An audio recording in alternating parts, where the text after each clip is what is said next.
आज ना लहान मुलांना आणि मोठ्यांनाही आवडेल अशी 2 आंब्यांची भरपूर अशी फ्रुटी बनवली हां. 2 पिकलेले आंबे घेतलेत आणि एक कच्ची कैरी घेतलेली हां.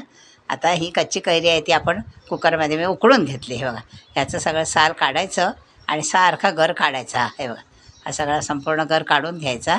आणि आता हे 2 आंबे घेतलेले, हे बघा दाखवते हां, हे कापायचे आणि ह्याचा पण गर काढायचा. हे बघा, मिक्सरमध्ये पिकलेल्या आंब्याचा गर आणि उकडून घेतलेल्या कैरीचा गर आणि अर्धी वाटी साखर आणि 1 लिंबाचा रस घालून मिक्सरला फिरूया आणि पुन्हा थोडं पाणी ओतून एकदा मिक्सरला परत फिरवायचं.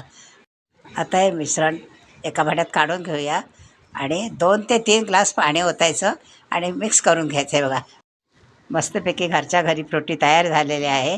रंग तर किती सुंदर आले बघा. आता बर्फाची खडी टाकते आणि मस्तपैकी प्यायला घेते. तुम्ही पण बनवा आणि अशीच करून प्या.